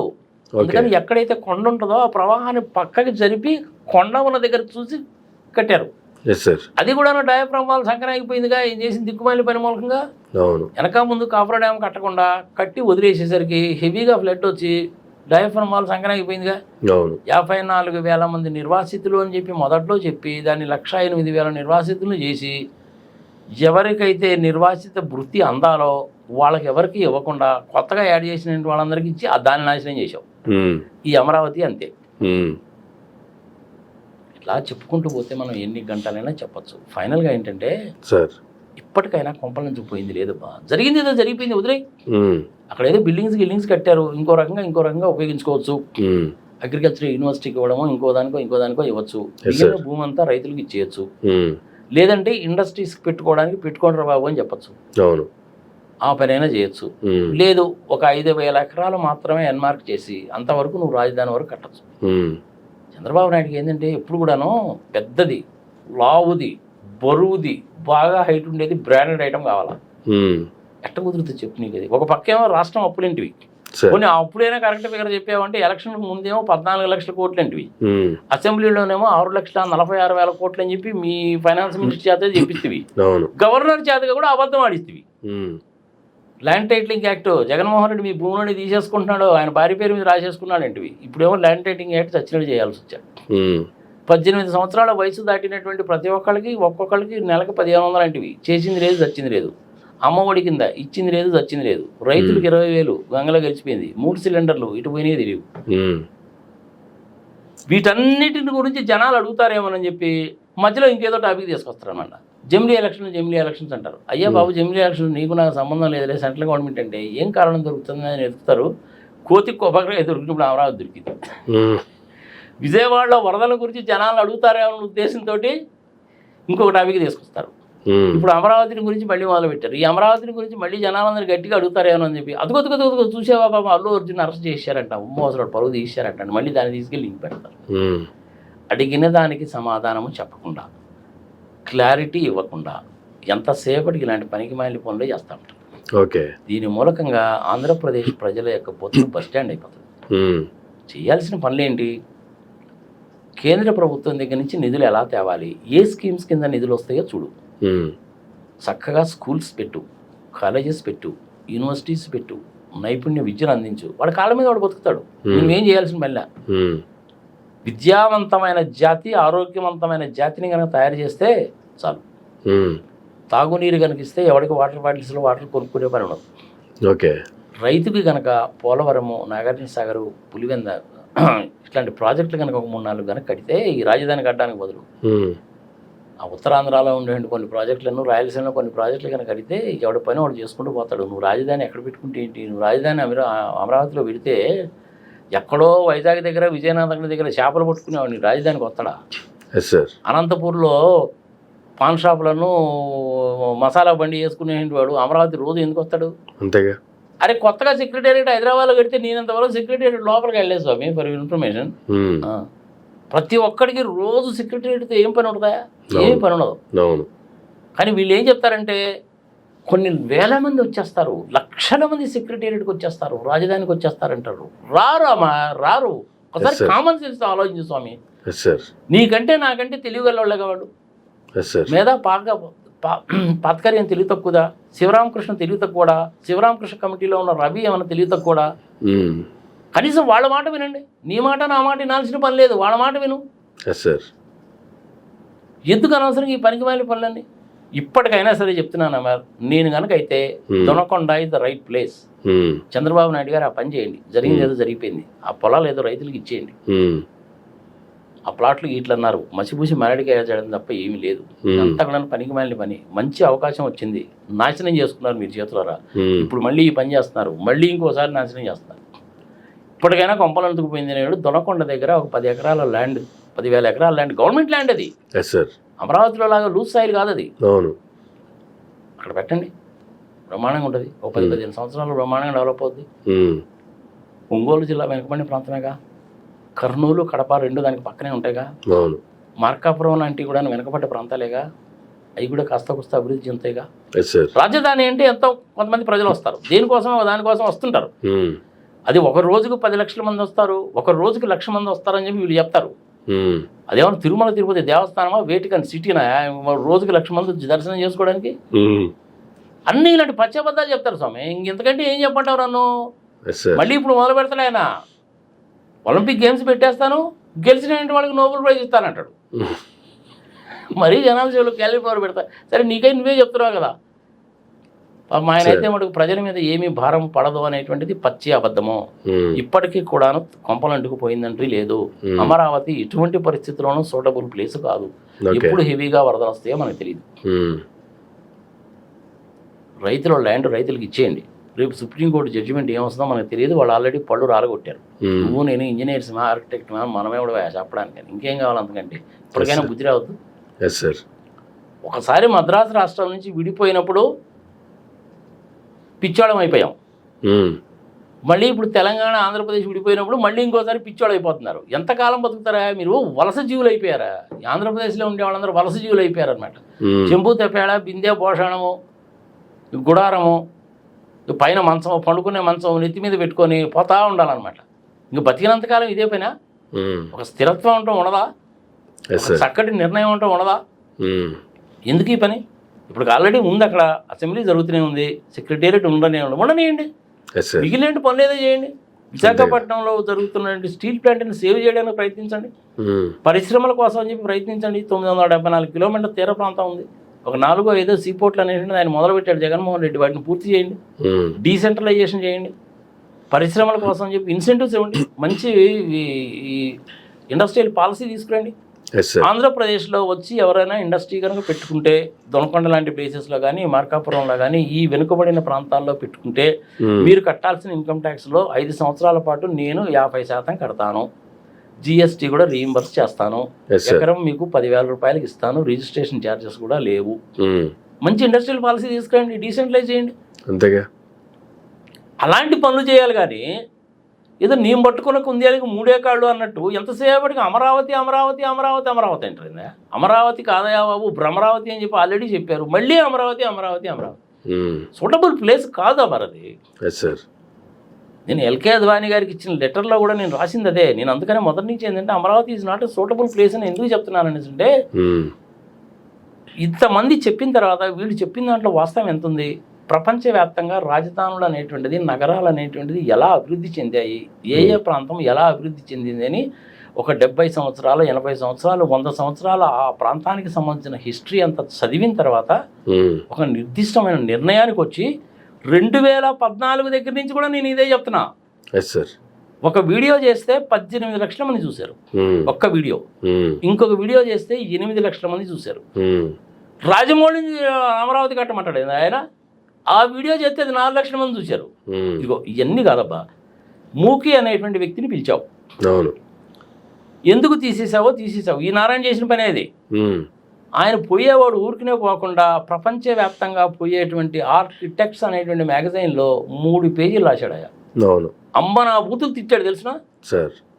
నన్ను పిలిచారు, నాకు ఇచ్చారు, ఎందుకు పీకేశారో చెప్పలేదు, అన్యాయంగా నన్ను బయటికి పంపించేశారు. నేను బీహార్ ప్రభుత్వంతో కూడా వర్క్ చేశాను, కానీ ఆంధ్రప్రదేశ్లో ఉన్నంత దరిద్రము, ఇంత కరప్షన్ ఎక్కడా చూడలేదని రాశాడయ్యా. ప్రపంచవ్యాప్తంగా పోతే మన ఆంధ్రప్రదేశ్ పరువు పోలా? అంతేగా. కానీ చంద్రబాబు నాయుడు ఏమంటాడు? బ్రాండ్ ఇమేజ్ అంటాడు. ఇంకా బ్రాండ్ ఇమేజ్ ఆడు నీ పాడే పచ్చిపదుల పిండా కూడా బ్రాండ్ ఇమేజ్ ఆడది వచ్చింది. ఆ మనిషి ఇంకా ఇప్పటి కూడా బతికే ఉన్నాడు. టోక్యోలో ఉంటాడు తెలుసా? మరి మళ్ళీ వస్తాడేమో చూడాలి మరి ఆయన. కానీ ఇవన్నీ కూడా ఏదో చెప్తూ ఉంటారు. నేను మీ టీవీ ద్వారా ఏం చెప్తున్నానంటే, అత్యాశకు పోకండి. అనవసరంగా 3 రూపాయల వడ్డీలు, 4 రూపాయల వడ్డీలు తీసుకొని భూములు కొనకండి. అత్యాశకు పోకండి. దెబ్బతింటారు, ఆర్థికంగా చితికిపోతారు, ఆత్మహత్యలు చేసుకున్న దాకా పోవాల్సి వస్తుంది, రక్తపాతం జరుగుతుంది అని చెప్తాను. ఒకవేళ నిజంగా చంద్రబాబు నాయుడు చేయదలుచుకున్నాడే అనుకో, ఒక 5,000 acres ఎన్మార్క్ చేసి మిగిలినటువంటి ల్యాండ్ని రైతులకు ఇచ్చేయి. మీ చేతిలో పెట్టుకోవడం ఎందుకు, మీరు అమ్మడం ఎందుకు? దాన్ని రైతులకు ఇస్తే వాళ్ళే అమ్ముకుంటారుగా. నిజంగానే మీరు చంద్రబాబు నాయుడు చెప్పింది కానీ జరిగితే అది రైతుల చేతుల్లో ఉంటే రైతులకే ₹1 కోటి వస్తాయి. నీకెందుకు? అంతేగా. ఆ పని చేయొచ్చుగా. అది చేయకుండా, ఇది చేయకుండా వీళ్ళ స్వలాభం కోసము, రాజకీయం కోసము, డబ్బులు సంపాదించుకోవడం కోసము, రియల్ ఎస్టేట్ వ్యాపారం చేయడం కోసము చేసేటువంటి నీచమైనటువంటి పని. ఇంకెందుకంటే నేను చెప్పలేను బస్. నేను ఏ లింక్స్ అయితే చెప్పానో, ఇది 18 లక్షలు చేసిన రివ్యూ 5 లక్షలది 8 లక్షలది. ఏపీ హైకోర్టు వాళ్ళు ఏం జడ్జిమెంట్ చెప్పారనేటువంటి దాని మీద చేసింది. సుప్రీంకోర్టులో వాదోపవాదనలో వాళ్ళు ఇచ్చిన జడ్జిమెంట్ ఏమిటన్నది, శివరామకృష్ణ గారు ఏం చెప్పారు అనేటువంటిది మొత్తం కూడా లింక్స్ పెట్టు, ఈ వీడియోకి లింక్స్ పెట్టు, ప్రజలకు చూస్తే ఒక మంచి అవగాహన వస్తుంది. ఒకవేళ దొనకొండ కనుక సూటబుల్ ప్లేస్ కాదు, మొదటి నుంచి మళ్ళీ అన్నీ కట్టాలి కాబట్టి ఖర్చు ఎక్కువ అవుతుంది అనుకునేటువంటి పక్షంలో Visakhapatnam is the right place. Already infrastructure ఉంది, ఎడ్యుకేషన్ ఉంది, హెల్త్ ఉంది, పెద్ద సీపోర్ట్ ఉంది, ఇంటర్నేషనల్ ఎయిర్పోర్ట్ వస్తుంది, విద్యా సంస్థలు చాలా ఉన్నాయి, ల్యాండ్ కూడా చాలా ఉంది. Better do it. వైజాగ్లో చేయొచ్చు. డెవలప్ చేసుకుంటూ పోతే ఎప్పటికైనా డెవలప్ అయ్యేటటువంటి ఇది ఉందబ్బా, ఒక 5-6 వేల కోట్ల రూపాయలు కానీ ఖర్చు పెడితే నీకు అన్నీ వస్తాయి. ఆ రుషికొండలో ఏదో బ్రహ్మాండమైన ప్యాలెస్లు కట్టారన్నారు కదా, అక్కడ శుభ్రంగా సెక్రటేరియట్ పెట్టుకోవచ్చు. గవర్నర్ బంగ్లా కావాలి, సెక్రటేరియట్ కావాలి, తీరాన్ని ఫేస్ చేస్తూ మంచి బ్యూటిఫుల్ సెక్రటేరియట్ కట్టండి. తెలంగాణ హైకోర్టు లాగా ఎంత అవుతుంది, 400-500 కోట్లలో వచ్చేస్తుంది అది. రోడ్లు ఎక్స్పాండ్ చేయాలి, రోడ్లు కనుక ఎక్స్పాండ్ కనుక చేయాలంటే ఇల్లు కొట్టేయాలి, ఇల్లు కొట్టేసిన వాళ్ళు కాంపెన్సేషన్ ఇవ్వండి. మ్యాక్సిమం 10,000 కోట్లు కనుక పెడితే వైజాగ్ని బ్రహ్మాండమైన రాజధానిని తయారు చేయొచ్చు. ఓకే, దొనకొండ కాదు అనుకుంటే అది. But under any circumstances Amaravati is not at all a suitable place. ఎవరు ఏమైనా అనుకోని ఇవ్వ, నేను ఇప్పటి నుంచి చెప్తున్నది కాదా మరి ఇది. I'm telling right from the beginning. ప్రజలు అర్థం చేసుకుంటారో అపార్థం చేసుకుంటారో నిర్ణయం వాళ్ళకు వదిలేద్దాం. కానీ ఇప్పటి వరకు ఇద్దరు సీఎంలు, మొదటగా చంద్రబాబు నాయుడు గారు, తర్వాత జగన్మోహన్ రెడ్డి గారు, మరలా ఇప్పుడు చంద్రబాబు నాయుడు గారు వైజాగ్ ఆర్థిక రాజధానిగా ఇద్దరు ఆమోదించారు. ఎవరికి ఇబ్బంది లేనటువంటి పరిస్థితి. ఏంటో తెలిసిన నీకు, జగన్మోహన్ రెడ్డి ఆ రోజు 30,000 ఎకరాలు తీసుకోమన్నాడు, చెప్పాడు, అది ఇది అది ఇది అని అదే పని మాడతారు. ఆయన అసెంబ్లీలో చెప్పిన మాట వాస్తవం కనుక అయితే క్లిప్పింగ్ చూపించు. అవును, నాకు తెలిసినంత ఆ క్లిప్పింగ్ చూపించడం మళ్ళీ. ఎంతసేపటికి మాటలు అనడం తప్ప ఇంకేముండదు. ఇదే చెప్తుండే నిర్మలా సీతారామన్ గారు ప్రపంచ బ్యాంక్ దగ్గర నుంచి లోన్ ఇప్పించిందంట అని చెప్పినట్టే ఉంటుంది. ఆమె ఏడ చెప్పింది అన్ని ఇటు పచ్చాబద్దాలేనబ్బా. నిజంగానే జగన్మోహన్ రెడ్డి కనుక ఒప్పుకొని కనుకుంటే జగన్మోహన్ రెడ్డిని ఇప్పుడు మనం నిలదీసి అడగచ్చు. ఏందా మాటిమాటికి మాట మారుస్తూ తమాషాగా ఉంది నీకు, తెలుగు ప్రజలు ఇక్కడ పిచ్చోళ్ళ కనపడతారా నీకు? నీకేమయ్యా హైదరాబాద్లో ఒక ప్యాలెస్ ఉన్నావు, బెంగళూరులో ఒక ప్యాలెస్ కట్టుకున్నావు, తాడేపల్లిలో ఒక ప్యాలెస్ కట్టుకున్నావు, బాగానే ఉంటారు. రాష్ట్ర ప్రజల సంగతి ఏంటని మనమే నిలదీసి అడగచ్చు. చూపించను ఆ క్లిప్పింగ్, అది ఎందుకు చూపించరు? నాకు తెలిసినంత వరకు ఆయన అన్న మాట ఏంటంటే 30,000 ఎకరాల్లో చక్కటి రాజధాని కట్టుకుందాము, ల్యాండ్ ఎక్కడుందో వెతకండి అన్నాడు. కానీ ఇదని చెప్పలా. కావాలంటే నువ్వు ఒకసారి చూసుకో. రైతుల దగ్గర నుంచి అక్యూరేట్ చేయాల్సిన అవసరం లేదని చెప్పారు ఆయన. ఎక్కడుంది మన అవసరం లేదు. ఒక రకంగా ఏం చేశారంటే వీళ్ళు వాళ్ళ స్వార్థం కోసం అని చెప్పి రైతులు కొంప ముంచారయ్యారు. 5,000 ఎకరాల్లో నువ్వు రాజధానికి ఎన్మార్క్ చేసి కట్టేస్తే రాయపూర్లో లాగా, రాయపూర్లో 5,000 ఎకరాలేగా, నువ్వు కనుక కట్టేస్తే రైతులు వాళ్ళ పొలం ఉంచుకునేవాడు, అమ్ముకునేవాడు. అంతేగా. దాన్ని తీసుకెళ్ళి సింగపూర్ వాళ్ళకి ఇవ్వాల్సిన పని ఏంది? సింగపూర్ వాళ్ళ మీద పోటుగాళ్ళని ఇండియా వాళ్ళు ఏం పనికి వాళ్ళ. మరి అట్టప్పుడు ఐఐటి నుంచి తీసుకెళ్ళి ఎందుకు చూపించావు నువ్వు? మన ఇండియాలో ఆ మాత్రం ప్లాన్ చేసేవాళ్ళు లేరా? జపాన్ నుంచి వచ్చిన మూకి ఏమో అమరావతులు తిట్టిపోయాడు. మొన్న ఐఐటి వాళ్ళని పిలిస్తేనో బోట్లు వేసుకొని తిరిగిపోయారు. వరదలు వచ్చినప్పుడేమో ఆ విధంగా జరిగింది. ఆ మాట అన్నటువంటి వాడిని, తప్పుడు కొత్త కూర్చున్నటువంటి వాడిని పేక మీద కాలేసి తొక్కుతారని ముఖ్యమంత్రి వాదాలు ఏనే అంటాడు. ఏదని చెప్పి నమ్ముతావు చెప్పు నువ్వు? ఒక్కటన్నా వాస్తవం ఉందేమో ఆలోచించబోయా నువ్వు. ఇన్ని విషయాలు చెప్పాను కదా నేను, ఆ 4 వీడియోలు కూడా పెట్టమన్నాను కదా నేను. అవి పెట్టు, ప్రజలే తెలుస్తుంది. అన్నీ ఇట్లాంటి పనులు చేస్తే ఎట్లా? ప్రతి దానికి తెలుసో తెలియకో తప్పంటూ జరిగిపోయింది. దాన్ని ఎట్లా సరిదిద్దుకోవాలి? ఆర్థిక పరంగా, సామాజిక పరంగా, ఎకనామికల్గా, పొలిటికల్గా 10 కాలాల పాటు ఉండేటువంటి ఆలోచన ఉండాలి. పైగా నేను విజనరీ అంటాడు. ఏం విజన్? ఈ దిక్కుమాల విజన్ నువ్వును. ప్రపంచంలో ఉండేటువంటి రష్యా వాళ్ళు కానీ, అమెరికా వాళ్ళు కానీ, ఫ్రాన్స్ వాళ్ళు కానీ, ఇండియా వాళ్ళు కానీ 5 సంవత్సరాలకు ఒకసారి ప్రణాళిక ఎందుకు పెట్టుకుంటారు సార్? పంచవర్ష ప్రణాళికను ఎందుకు పెట్టుకుంటారు? ఎవడు కూడా 40 ఏళ్ళకి 50 ఏళ్ళకి విజన్ పెట్టుకోడు. నేనేదో పెద్ద నేను విజనరీ అంటాడు. అంత విజన్ ఉండేటువంటి వాడివి 1వ తారీఖు జనవరి 2015లో 3 సంవత్సరాల్లో రాజధాని ప్రమాణంగా నిర్మించేస్తానని చెప్పినటువంటి వాడికి 19 వరకు నువ్వు ముఖ్యమంత్రిగా ఉండి ఎందుకు చేయలేకపోయావు? అది ఒప్పుకోనే ముందేనా? ఇంకా అదేమంటేనేమో భయంకరమైన 3rd క్లాస్ లాంగ్వేజ్ మాట్లాడతారు అన్నమాట. నువ్వు హైదరాబాద్లో ఉండేవాడికి నాకేమైనా నష్టమా, నీకేమైనా నష్టమా? నీకు నాకేమైనా నష్టం లేదు, మనం బాగానే ఉన్నాగా. కానీ మన మూలాలు అనేటువంటి అక్కడ ఉన్నాయి, అది మర్చిపోకూడదు. మన మూలాలు అక్కడ ఉన్నాయి కాబట్టి మనకి ఈ బాధ. ఇంకా విచిత్రం ఏంటో తెలిసినా నీకు, ఉమ్. మా అబ్బాయి 10వ తరగతి చదువుతున్నాడండి, ఆంధ్రప్రదేశ్కి రాజధాని ఏది అంటే ఏం చెప్పాలండి, ఇది దిక్కుమాలిన క్వశ్చన్. 10th క్లాస్లో అది అడుగుతారట, నేనేం చెప్పాలంటే అని చెప్పి ఒక ఆమె అడుగుతుంది ఒక రోజు. వీళ్ళందరూ ఏంటంటే ఇంట్లో కూర్చొని టీవీలు చూసారక బాబతరమాట వీళ్ళు. సార్ అది 2 చీరలు కొంటే 3 చీరలు ఫ్రీ అంటే ఆటోలో పరిగెత్తే వాళ్ళు, ఆమె వచ్చి ఆమె చేత మాట్లాడిస్తారు అనమాట వీళ్ళు. ఓకే. తుగ్లక్ పనులు బాసు ఇవన్నీ. ఆ మహమ్మద్ బిన్ తుగ్లక్ చేసిన పని అదేగా. శుభ్రంగా ఉన్న రాజధానిని ఏదో దెబ్బ తగ్గుతుందని చెప్పి ఎక్కడికో మారితే జనాలు తెత్తిరి. సార్ మతపరంగా దేశాన్ని విభజిస్తే కనీసం 60 లక్షల మంది చత్తిరి. మన ఆయన హిట్లర్ గారు 2వ ప్రపంచ యుద్ధం వచ్చినప్పుడు జూస్ అనేటువంటి వాళ్ళు వికలాంగులు, పొట్టోళ్ళు, మరీ బాగా పొడుగ్గా ఉండి ఎవరు ఉండకూడదంటే 60 లక్షల మందిని చంపేస్తారు. విచిత్రమైన తెలిసిన ప్రజలు కూడా తెలుసుకోవాలి వాడు చెప్తున్నా. హిట్లర్ గారు పుట్టినటువంటిది ఏప్రిల్ 20వ తారీఖు స్వామి, 1886 అనుకుంటాను, సబ్జెక్ట్ కరెక్షన్. ఏప్రిల్ 20, 1886. 2వ ప్రపంచ యుద్ధానికి కారకుడు. సరే, ఆయన 2వ ప్రపంచ యుద్ధం ఎందుకు తీసుకొచ్చాడంటే ఆయన వైపు నుంచి కూడా ఒక లాజిక్ ఉంటుంది, that is a different thing. Chandrababu Naidu కూడాను 20వ తారీఖు ఏప్రిల్ 1950లోనే పుట్టాడయా. హిట్లర్ ఎప్పుడు చచ్చిపోయాడు తెలుసా? 1945లో చచ్చిపోయాడు. మన ఫండమెంటల్ ప్రిన్సిపల్ ఏంది? The total mass of the universe is constant కదా. ఇది నేను చెప్తున్నది కదా బాబు, ఐన్స్టీన్ చెప్పాడు total mass of the universe is constant. Universe అంటే ఈ విశ్వం. ఈ విశ్వం అనేటువంటి దాంట్లో పెరుగుతుంటుంది, కొత్త కొత్త స్టార్స్ వస్తుంటాయి, గెలాక్సీస్ వస్తుంటాయి. విశ్వం అనేటువంటిది చాలా పెరుగుతుంది, వేగంగా పెరుగుతుందని మన వేదాల్లో ఎప్పుడో చెప్పారు. అదే ఐన్స్టీన్ కూడా చెప్పాడు. పునర్జన్మ ఉంటుందనేగా అర్థం. మరి హిట్లర్ చచ్చిపోతారో మరి చంద్రబాబు నాయుడు పుట్టాడో మనకు తెలియదు. ప్రజలు కూడా తెలుసుకోవాలి కూడా చెప్తున్నా. ఇద్దరు అదే తారీఖున పుట్టారు స్వామి.